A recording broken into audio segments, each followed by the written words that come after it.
So, knowing what you know now, has your definition of success changed over the years? Don't know that I've ever had a set definition of success. Mm-hmm. Um, but at this point, yes. Previously, my definition of success was very individual. It was my success, right? It was, what accolades do I have? What promotions have I gotten? What salary, do I have? And as I have achieved my individual goals, or haven't, there have been some that definitely are on my failure resume rather than my success resume.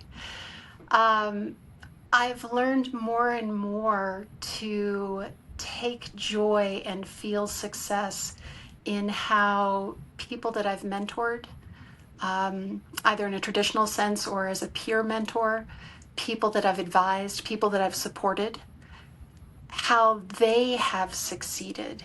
And it isn't necessarily, again, in what titles they have or what salaries they have, but how much they light up when they're doing what they're doing. So I guess, like I said, my little girl world didn't have a whole lot of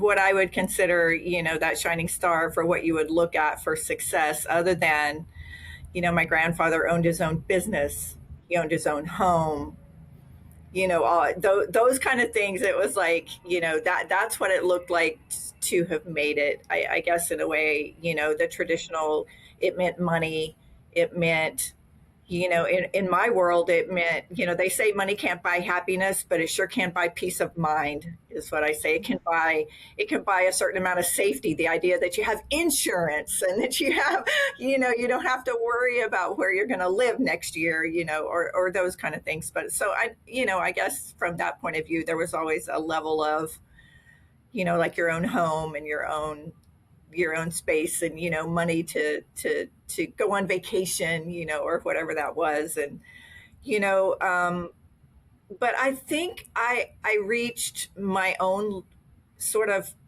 perfect level of success in a few ways. And part of that is just being grateful along the way, being grateful at each step.